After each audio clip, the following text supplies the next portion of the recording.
ꯅꯨꯡꯁꯤꯖꯔꯕ ꯏꯆꯤꯜ ꯏꯅꯥꯎ ꯏꯆꯦ ꯏꯆꯜ ꯏꯃꯥ ꯄꯥꯕꯨꯡꯁꯤꯡ ꯃꯔꯨꯞꯁꯤꯡ ꯑꯣꯖꯥꯁꯤꯡ ꯃꯌꯥꯝ ꯄꯨꯝꯅꯃꯛꯄꯨ ꯗꯌꯥꯅꯟ ꯂꯥꯏꯁ꯭ꯔꯝꯅ ꯀꯟꯕꯤꯕ ꯃꯄꯨ ꯑꯩꯈꯣꯏꯕꯨ ꯂꯣꯏꯅꯕꯤꯕ ꯑꯩꯈꯣꯏꯕꯨ ꯅꯨꯡꯁꯤꯕꯤꯕ ꯊꯥꯗꯣꯛꯄꯤꯗꯕ ꯖꯤꯁꯨ ꯈ꯭ꯔꯤꯁꯇꯒꯤ ꯃꯤꯡꯂꯦꯟꯗ ꯏꯀꯥꯏ ꯈꯨꯝꯅꯖꯔꯤ ꯑꯃꯁꯨꯡ ꯌꯥꯏꯐ ꯃꯪꯒꯣꯜꯁꯨ ꯄꯤꯖꯔꯤ ꯌꯦꯡꯕꯤꯔꯤꯕ ꯃꯌꯥꯝ ꯄꯨꯝꯅꯃꯛ ꯇꯦꯛꯇ ꯀꯥꯏꯗꯕ ꯑꯣꯏꯕꯤꯌꯨ ꯑꯅꯥꯕ ꯂꯩꯕꯤꯔꯝꯕ ꯇꯥꯔꯒꯁꯨ ꯀꯟꯕꯤꯌꯨ ꯃꯄꯨꯅ ꯐꯠꯇꯕ ꯑꯅꯥꯕꯗꯣ ꯂꯧꯊꯣꯛꯈ꯭ꯔꯕꯅꯤ ꯖꯤꯁꯨ ꯈ꯭ꯔꯤꯁꯇꯒꯤ ꯀꯜꯚꯥꯔꯤꯒꯤ ꯀ꯭ꯔꯣꯁꯇ ꯍꯥꯏꯔꯤꯕ ꯏꯄꯥꯅ ꯂꯣꯏꯕꯤꯈꯤꯕ ꯀ꯭ꯔꯣꯁꯇ ꯀꯜꯚꯥꯔꯤꯒꯤ ꯀ꯭ꯔꯣꯁꯇ ꯂꯣꯏꯕꯤꯈꯤꯕ ꯊꯕꯛꯇꯒꯤ ꯂꯥꯛꯄ ꯍꯥꯏꯔꯤꯕ ꯊꯧꯖꯥꯜ ꯑꯗꯨꯅ ꯑꯗꯣꯝꯗ ꯂꯩꯔꯝꯕ ꯑꯋꯥꯕ ꯑꯅꯥꯕ ꯂꯥꯡꯇꯛꯅꯕ ꯐꯠꯇꯕꯒꯤ ꯄꯥꯡꯒꯜ ꯄꯨꯝꯅꯃꯛ ꯂꯧꯊꯣꯛꯄꯤꯕ ꯑꯣꯏꯁꯅꯨ ꯄ꯭ꯔꯚꯨ ꯖꯤꯁꯨꯒꯤ ꯀꯟꯕꯤꯕꯇ ꯄꯥꯝꯕ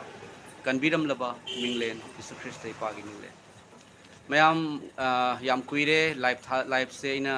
ꯂꯥꯛꯆꯗꯕ ꯍꯥꯏꯗꯨꯅ ꯉꯥꯏꯍꯥꯛꯇꯪ ꯂꯥꯏꯐ ꯂꯥꯛꯆꯕꯅꯤ ꯃꯌꯥꯝ ꯍꯧꯖꯤꯛꯁꯦ ꯃꯌꯥꯝ ꯑꯩꯒꯤ ꯀꯩꯅꯣꯁꯤꯗ ꯊꯕꯛꯁꯤ ꯌꯥꯝ ꯃꯤꯁꯇ꯭ꯔꯤ ꯑꯍꯨꯝ ꯃꯔꯤ ꯇꯧꯔꯒ ꯃꯌꯥꯝ ꯁꯨꯍꯜꯂꯤ ꯏꯄꯥꯒꯤ ꯁꯪꯂꯦꯟꯗꯤ ꯁꯥꯕ ꯂꯣꯏꯖꯔꯕꯅꯤ ꯏꯆꯤꯜ ꯏꯅꯥꯎ ꯏꯆꯦ ꯏꯆꯜ ꯏꯃꯥ ꯄꯥꯕꯨꯡꯁꯤꯡ ꯏꯁꯣꯔꯅ ꯁꯣꯛꯄꯤꯕ ꯏꯆꯤꯜ ꯏꯅꯥꯎ ꯏꯆꯦ ꯏꯆꯜ ꯏꯃꯥ ꯄꯥꯕꯨꯡ ꯀꯌꯥꯒꯤ ꯃꯇꯦꯡꯗꯒꯤ ꯏꯄꯥꯒꯤ ꯁꯪꯂꯦꯟꯗꯤ ꯁꯥꯕ ꯂꯣꯏꯖꯔꯦ ꯑꯗꯨꯕꯨ ꯃꯌꯥꯝ ꯑꯩꯈꯣꯏꯒꯤ ꯃꯄꯥꯟꯗꯒꯤ ꯒꯦꯁꯠ ꯂꯥꯛꯄ ꯃꯇꯝ ꯅꯠꯇ꯭ꯔꯒꯁꯨ ꯀꯅꯥꯒꯨꯝꯕ ꯑꯃ ꯂꯥꯛꯄ ꯃꯇꯝꯗ ꯃꯌꯥꯝ ꯑꯩꯈꯣꯏꯒꯤ ꯋꯥꯁꯔꯨꯝ ꯂꯩꯇꯕꯒꯤ ꯃꯔꯝꯅ ꯍꯥꯏꯕꯗꯤ ꯑꯩꯈꯣꯏꯒꯤꯗꯤ ꯌꯨꯝꯗ ꯑꯗꯨꯝ ꯂꯩꯕꯅꯤꯀꯣ ꯑꯗꯣ ꯑꯩꯒꯤ ꯏꯄꯥꯒꯤ ꯁꯪꯂꯦꯟꯁꯤꯒꯤ ꯃꯅꯥꯛꯇ ꯂꯩꯇꯕ ꯑꯗꯨꯒ ꯌꯨꯝꯗꯁꯨ ꯈꯔ ꯃꯅꯨꯡ ꯆꯪꯕꯒꯤ ꯃꯔꯝꯅ ꯈꯔ ꯅꯨꯡꯉꯥꯏꯇꯕ ꯃꯥꯌꯣꯛꯅꯩ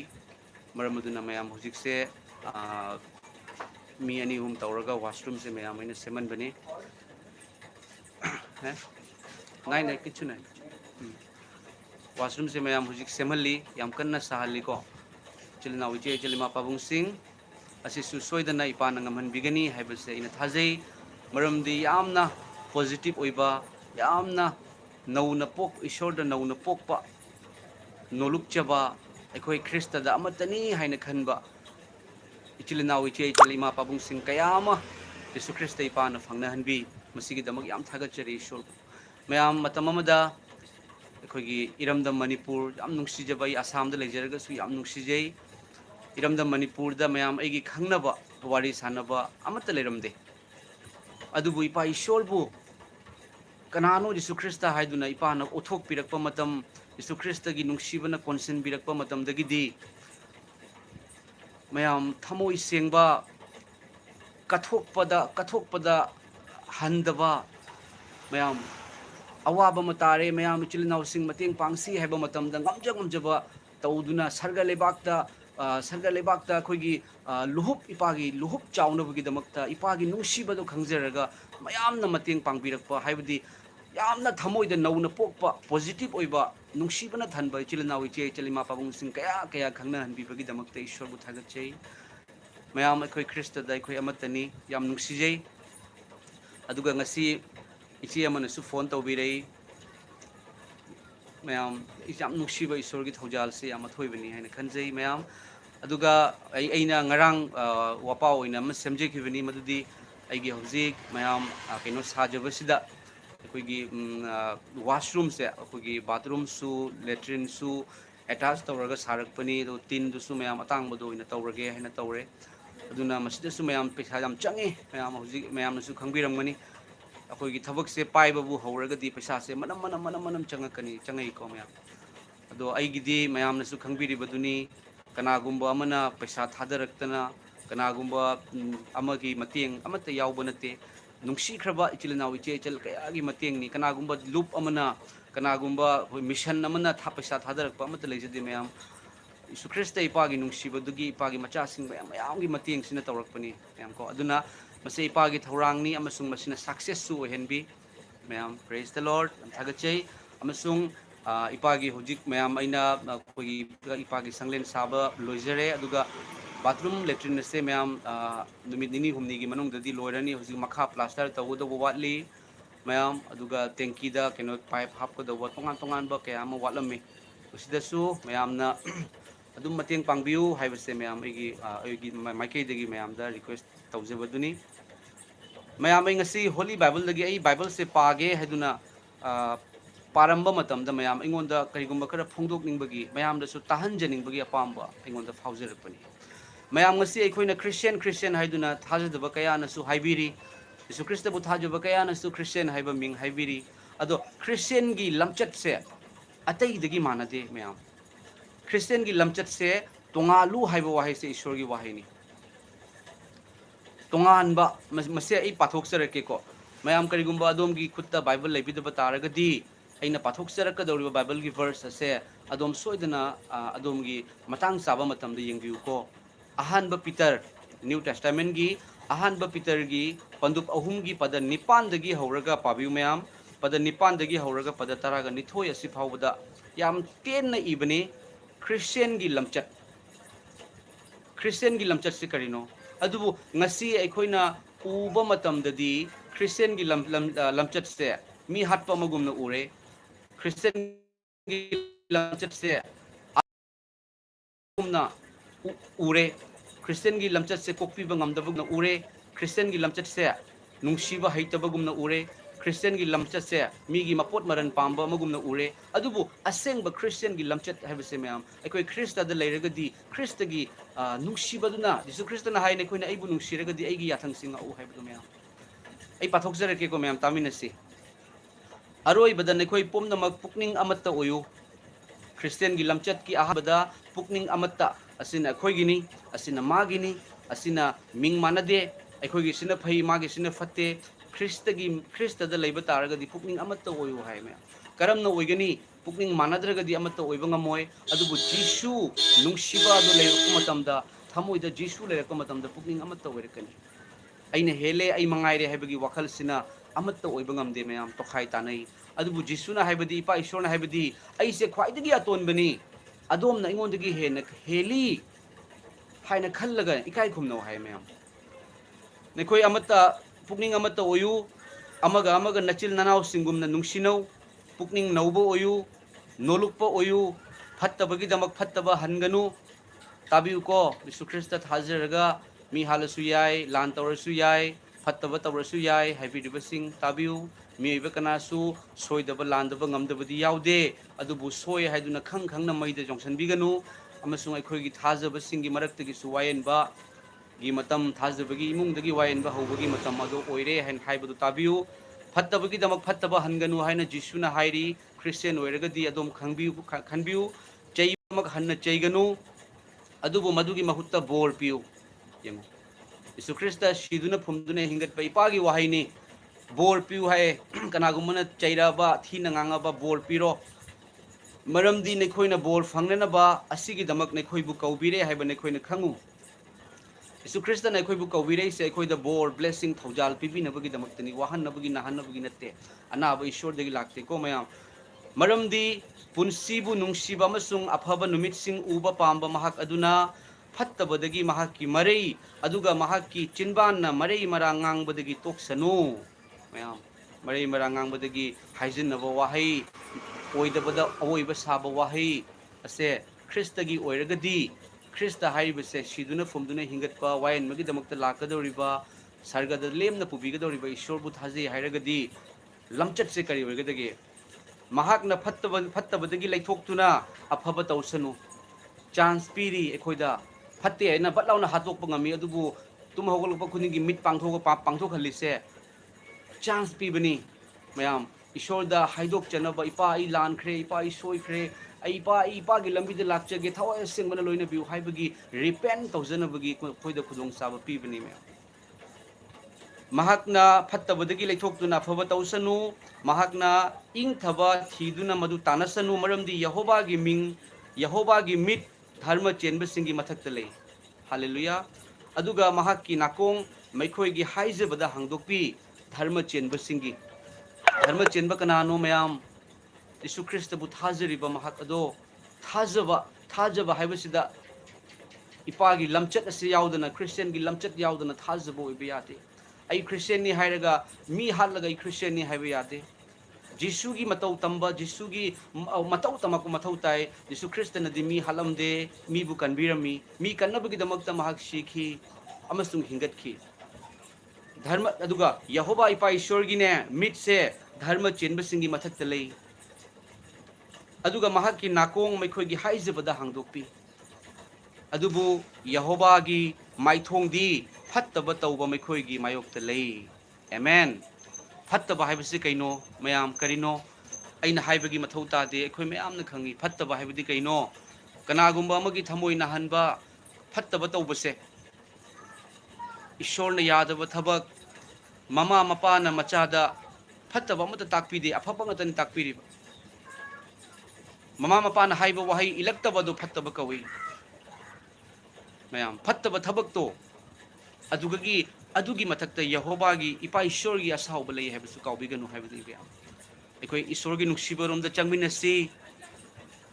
ꯏꯁꯣꯔꯒꯤ ꯑꯩꯈꯣꯏꯒꯤ ꯕꯥꯏꯕꯜꯅ ꯍꯥꯏ ꯑꯩꯈꯣꯏꯅ ꯑꯐꯕ ꯊꯕꯛ ꯑꯗꯨ ꯇꯧꯗꯨꯅ ꯁꯔꯒꯗ ꯂꯩꯕ ꯑꯩꯈꯣꯏꯒꯤ ꯏꯄꯥ ꯏꯁꯣꯔꯗꯣ ꯃꯤꯅ ꯈꯪꯕ ꯑꯣꯏꯁꯅꯨ ꯊꯥꯒꯠꯄ ꯑꯣꯏꯁꯅꯨ ꯄꯨꯝꯅꯃꯛꯅ ꯁ꯭ꯋꯔꯒꯗꯨ ꯂꯤꯁꯤꯡꯅ ꯊꯥꯒꯠꯅꯔꯤꯕ ꯏꯄꯥ ꯏꯁꯣꯔꯕꯨ ꯑꯩꯅ ꯃꯔꯝ ꯑꯣꯏꯔꯒ ꯀꯅꯥꯒꯨꯝꯕ ꯑꯃꯅ ꯃꯔꯝ ꯑꯣꯏꯔꯒ ꯆꯦꯟꯊꯍꯟꯕꯒꯤ ꯊꯕꯛ ꯇꯧꯕꯤꯒꯅꯨ Praise the Lord. Thagachari ma'am.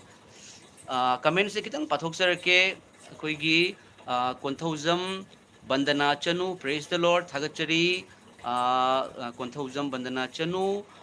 Adugagidi Rominas Wall ko Rominas Karate Wall. Hallelujah. Haibire hallelujah. Hallelujah. Amen. Haibire amen. Thagachari oza. Aduga Lem Moirang Them. Hi, aduna haibirei thagachari aduga mathangse Jinubi Wahengbam. Praise the Lord haibirei. Praise the Lord. Aduga gidi guide Nilu Pamai oza ai nangi subscriber haibirei thagachari ozabusu aikoi Jisu Christ gi subscriber ni amon da haire gadi ko aikoi punamo Jisu Christ gi tungin bani follower ni aikoi Jisu gi follower se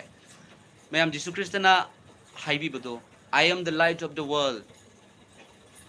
I am the light of the world haire ga amuksu haire you are the light of the world.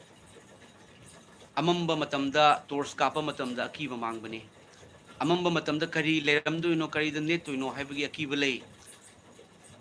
Numidang mamagasu nongalakpa matamda uchek waya khongakta ngandhorakpa matamda aikoina thabak nubak sui numidang matamda meyumda hanjanari bane ba uchek waya sung sanga sing suko mem aduga ishor di mangal haibasi taibang panbagi mangal si natte mangal haibadi taibang panbagi mangal sidi mayam thamoi manung yoba ngamde adubu ishorgi mangal dudi lekoi taibang panbagi mangal ni nangna adomna chatluba mafamda awaba anaba langtaknaba fattaba amatta leiba ngamdab adomse asuki matit mangal oiba ahanbada Jisu Christ na mangal oirami Jisu na siduna fumduna hingatuna thajaraba adomse mangal ohelabani kaubiganu adomse mangal ni ishorna adombu yam nungsi adom fattaba thabak mayam amata tawkhrabra matam leiri adombu hingan bibagi maramdi adomgi matam leiri ngasisu ipa ishor haiduna haibiu mahak amuk linglakpagi matam oirabani kari numita lakadawuno haiba kanana su khangde horen oigadabra hayeng oigadabra ishorgi mafamda chahi lising amase nong magumani nong mase chahi lising amagumani mahak afaba yausenbani mayam Jisu Christa mahak afaba yausenbani afaba yausenba duna yausingi damak thawai thabi ki mahak na ikhoibu nungsibagi damaktani mayam Jisu Christa bu thagat piu aduga Rominas Karate Wall ipagi wa taba Fangjaba Thagachari live Thagat Pirakpa yam nungai haiduna haibirei Thagachari Ishorgi nungsibani koi punama Christ damatani haibase haiminasi aduga koi migi mateng pangba awana gi mateng pangbasi amna koi pangminasi mayam dai karigumba matang haidok sage mayam nongma mase haijeraga mayam lusinjege yamna sangna su live thajarge ko mayam nongma nupa amakak ina yam khunba paisa yam paiba nupa se Mase Jisu Christ bu thajaba nupani ko mase nongma numidang siga mase akhoigi mahakna tumge hana tawo matam siga nupa se tumbase sungya yadaba sonamu chepthoe amuk tumning daba mitse usalle amuk tumning daba karigino ne mana khalle karigino ai tumsi haiba yadri se karigino ai tumge haiba se yadri se karigino adugo gidi haipet kuina mase tumnabagi honare yaraktaba matamda mana khalle as yamtang ipagi ningna sangda amtang chatluge amtang prayer tawramge haina magi wakhanda lakpa yanida माना पर scooty मागी bike से पायरगा थौरगा इपागी निंगना संगसिद लाए लागा माना चंगगा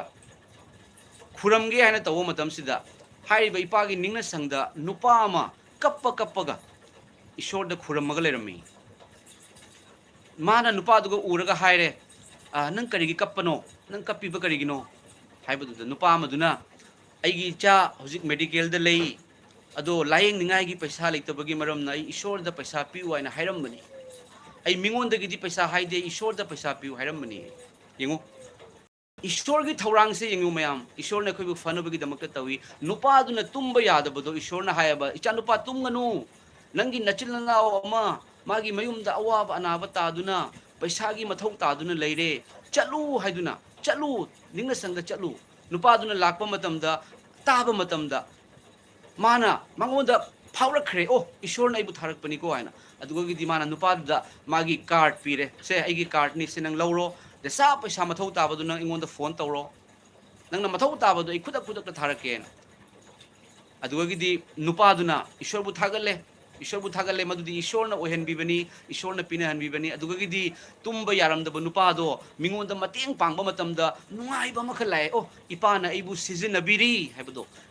अदो मयामनने अइना अवानागी मतेंग इपागी संगलेन मथौ तारको मतन मतेंग पांगबीरिबदो अदोम से इपाना सिजिनरीबनीबा अदोम से हिंगहनबीरिबनी ईश्वरना थवाइदा मयाम काउबीगनुको थवाइदा हिंगहनबीरिबनी अदुगीदी मसाइगी मचा नाबगी लायेंग निंगाई लेतब नुपादुसु पैसादो लेरबनिना फजना लायेंगे मागी अवाबसु कोए नुपा अमदुगिसु मागी पैसादी लेबा कनादा पीदोइनो केदोइनो खंगदना लेरंबा तुम्बा यादना लेरंबा अदो मिंगोंदसु मागी मतेंग पांगे मागीसु अफबा ओइरे मतेंग पांगबदगी अवानादा मतेंग पांगबदगी हेन्ना ईश्वरगी नुसिबा ईश्वरना पामजबा थबक लेते ईश्वरना पामजबा थबक तो अमदुगसु तहोले अनिमक्ता तहोले ईश्वरना फनबगी दमक्ता ओइहले अदुगने मैम अखोई इपा ईश्वरना करी ताई हैबदो अखोई उथोक्सीबा फनबगी नते अइना अइबु ईश्वरना नुंसिरकनबगी नते ऑलरेडी जिसुना नंगबु नुंसिखरे जिसुना नंगबु ममल पीदुना लैखरे मैम अदु एबा तारगदी मसी ताइबंग मालेमदा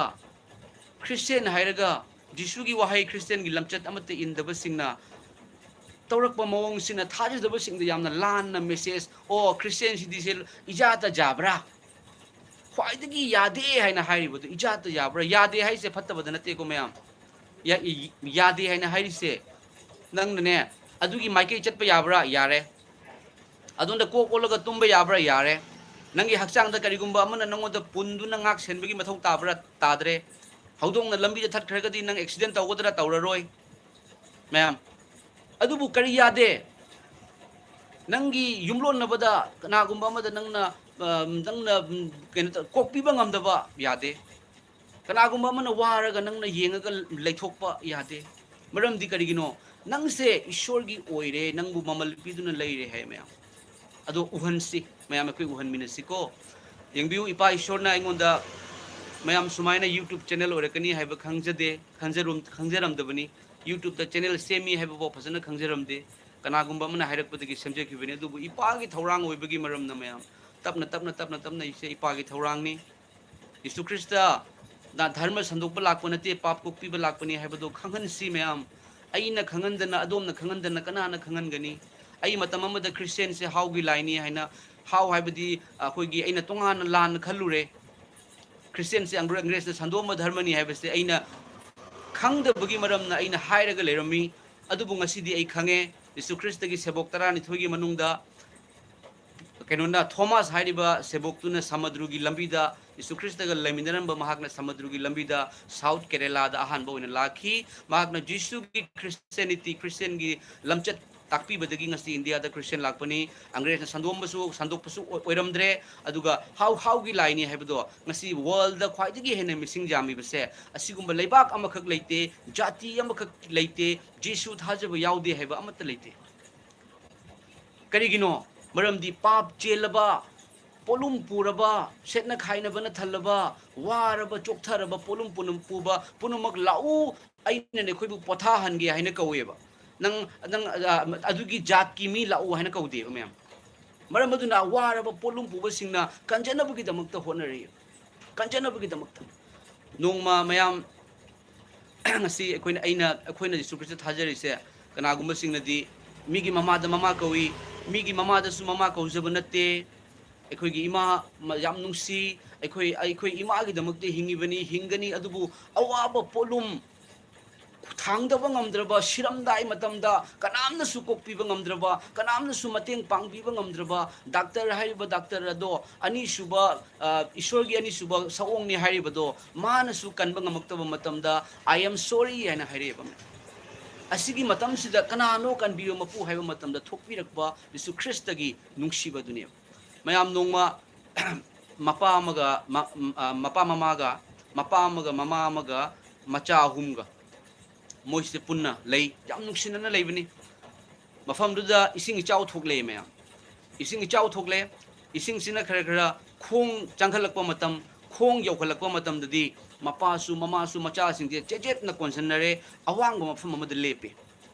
ising se tum hengalei khwang yokhale khwang yorakpa matam da su mekoi chejet na konsili ising kangthaba ngai duna lei adubu ising sina mayam adum hengalaktana machin yokhalakpa matam dadi nungsi haina hairamba macha mama ka se thadok naraga sor honba ngamaktaba matam da thadok naraga magi thokpa awang ba kanaraga hingna hone marandi siram da thawai hingna bagi se hone ba khwaidigi hena nungsi ba se kanano thawai ni mayam siram dai gi matam da asina takpasi karino ekhoi thawai karigino hakchang di ishwar gi wahai na su hai hakchang di upul dagi semi upul da hankini mai tharasu lebak da phumsu thawai di hande thawai di side karigino isu mapu gi manak da halli aduna natra ekhoi na kanagum mas leitaba matam da rest in peace hairi bodo peace to kadai duno tabang pan bada natte tabang pan badi lan gi mafam oire peace haibadi ishwar gi le semi mapu gi manak da adunani dharma gi larik puna magna machin thiganu pap tawganu namja namthek naganu rape tawganu oktabi tawganu mi hat kanu ena dharma na mamang dagi hairak padudi akhoina illudre khangudre adubu thawai di shiba yadi amuk halli dharma puna mangsu amuk hairi lambi ani lei ama khatang natte sarga leba khamnung leba hell heaven hell jannat jahannum swarg nark adoi taragadi kari tauba punamakpu wayan bigani haiduna hairibane mayam aduna thawai se thawai bu hing kanjana bugi damakta thawai gi damakta khallu haibase bible gi wahaini jisu gi wahaini hingingi matamda ko mayam hingingi matamda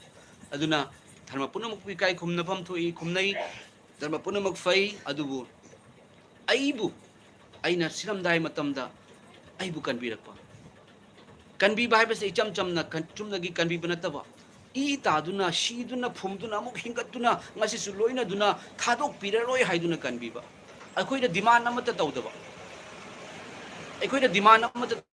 adu piu adu katlo adu tawro awang bodo kaw ising da lupu kasum haidaba aibu thazau khakta hai aina nakhoi gi damukta loi khre nakoina tawgadawba pap ki atawmal shibagi damakta aina shigre aina hingat khre aina shibase ngamdana mapangan sona shiba natte mayam ashiba hingal hanba numit mari ni hingal hanba Jisu Kristana ma ashiba dagi kanba ngam moidra ngami Jisu Kristana hai aina swargadut lising kautharak ngami adubu mahakna lakpase karigino kanbina ba lakpani Jisu Krista magi punsari yangbiu aikoina follow haibase film star gi kanagumba singna film star singi follow tawi film star singi tungili film star singna maikoina set pa dress seli maikoi gi mawong maikoina chaba chai adubu film star singi taw mayam lei adubu perfect natte ko taibang pan bada dharma mayam amasule adubu Jisu gi follow taw matam dadi Jisu na fattabagi thabak se Jisu gi punsida tawrambra amtang yengbiyoba fattaba thabak nupa nupi lanarambra nupi ani lolambra nupi koiraga thadoombra jum building sarambra mingondagi paisa namdana paisa charambra mi phunarambra adubu da dharma gidi hairaga nupi manga lonba nupi kuntaret lonba yawi mayamna search tawbiu nupi kuntaret lonba nupa se afaba oiramgadro nupi kun hena lolakpa adubu magi mamingda amuk dharma prachar tawraibane ba mayam aduna Jesus gi follow tawbiu afabu gi follow tawbiu Jesus Christa nangi nakhajai nakanda kupang thara de atopa khajai onsal lu haido mapangan son bagi natte nangonda kupang na tharak pa mido aduga nangna kupang na thaganu maramdi tharadi kupang thanaradi khanaradi wathok lanthok chawre adubu nangdi ai khangbanina nangdi aina kanbire nangonda kupakna tharaido madi kanbiba fangdri nangna mu saunaradi magi pukning hongba ngammaroi nangna kupak oza asunda mu thabiro oza aina hairagadi mayumda chatlaga khangani as kaino nupasin aigi punchida khangi pastor amada aina khut tharurga pastor duna mamitegi mapita na haijarakpa matamda aina khangibudo adu yam phaba mi se leibrane jisu waise kanano haibase aina hangba hokibane ईश्वर की वाही से यामना अर्थ लेबनी थागचरी चिलनाव सिंह ओजा ईश्वर ने चांदबीबो इसनु मयाम comment तौबिरप Singh थागचरी चिलनाव चे चल सिंह ईश्वर ना मतम चुपदा लोइना बिबो इसनु ईश्वर ने तेक्ता कायदन थंबीबो इसनु ईश्वर दी अफबनी ईश्वर अमखतनी गॉड इज वन मयाम नते गॉड इज वन एकोइना ईश्वर दसु ईश्वर दी अमखतनी हाइबो वखल से खनबिउ यीशु ख्रिस्ता महाक अमुक लेंबिरकपगी लाखपगी मतम ओइरे aina haijariबसी कनादसु क्रिश्चियन चंगु हाइना हाइजब नते अदुबु आराम खौरांगबा थवाइना आराम खौरांगबा सिंगना थवाइगे चिंजाक पिजरिबनी यीशु ख्रिस्टना हाय कनागुंबा अमदने नमना क्रिश्चियन ओयु अने लुपा करोड़ कोटी पीरसुने सर्गगी इपा ईश्वरना कौबिद्रदिमा जिसुगी लंबिदे लाखपा सुंगम ngमोय इपा ईश्वरना खंदोक पिबा यावदनदि कनानसु जिसु ख्रिस्टना प्रभुनी हाइबा ngमोय हाइरि मरमदुना क्रिश्चियन ओयु हाइबनते अदोम वारबा चोक्थरबा पोलुम पुरबा थबक कन्न सुरबा पुनसिदा अवा मैसा लांगलबा आई सिलोरे कदाय चतुनो आइना खंगद्रबा यीशु ख्रिस्ट को मपु अमा लेबनी महाक्ति आइगी मनाक्ते सुलै अदोमना लेरिबा मनाक्तो मफमदो अदुगा सुलै मागी ममिंग से ईश्वर कवि मागी ममिंग से होली स्पिरिट कवि मागी ममिंग से यहोवा कवि मपा मचा नुपा अमसुंग थवाय सेंबा हुमक अमत्त ओइबा ईश्वर अदोम वाद्रबा पोलुम पुद्रबा आई पाप चेली हाइना खंद्रबा जिसु थाजद्रसु याय अदोम द डिसीजन अदोम द लेख्रे थागचरी म्याम इपा ईश्वर ngasiगी लाइफ थान बिदुना इपागी ममल यामलबा वाहि कर फोंदोक पंगमन बिबगी दमक थागचरी यंगबिरिबा मसुंग ताबिरिबा इचिल नाव इचे इचल सिंग इपा नंगबु कौजबा इपा आइगी इरा लई हाइना हाइजबा सिंगबु इपाना कनबिउ इपागी मचा सिंगबु इपाना हेन सोकपिउ अनाबा एक पफत्तबगी पांगल पुनमक लौथोकपिउ थवाय सेंगबा होली स्पिरिटना पवित्र आत्मा न सोकपिउ इपा ईश्वर अब्राहम की आइजाक की याकूब की ईश्वर इपा नचानुपा जिसु की मिंगदा हाइजरी जिसु की मिंगदा याथंगपिरी अवाबा अनाबा लंगतकनबा पुनमक कोकपो इसनु फत्तबगी पांगल भूत प्रेत की हाइकाप जेकाप की पांगल पुनमक मांगबो इस प्रभु जिसु न लोइना बिबो इसनु इपा नाहक ना हाई मदुदी नेकोइना अनाबा सिंगी मथल खुद थमद फगनी नेकोइना अनोबो लोन सिंग nganggani नेकोइना लिन सिंग पैकेटकनी नेकोइना फु थक्लबसु मदुना मेकोइबु करिसु अमांग थोगलोय नेकोइना अनाबा सिंगी मथल खुद थमद फगनी हाइबा इपागी वाहे तो नसाना थमोइदे थमजरगा थमजरी इपा ईश्वर खुद अनाबा एक पा हाइना कौजब सिंगी अनाबा कोकचबो इस प्रभु जिसु गी मी आमेन थागचरी मयाम आई लाइफ से लुसिनजरगे मयाम मथंगदा वपाव अमगा लोइनना इपाना सेमन बिबो वपाव अमगा लोइनना इ लाक्सगे मसु मयाम आइना हुजी खोगी गेस्ट रूम अदुगा मखोइना वाशरूम न चिंबा साबसिदा सु मयामना सोइदना मतेंग पांगबिरमु आई अदोम यावद्रगदी आई करि सुनते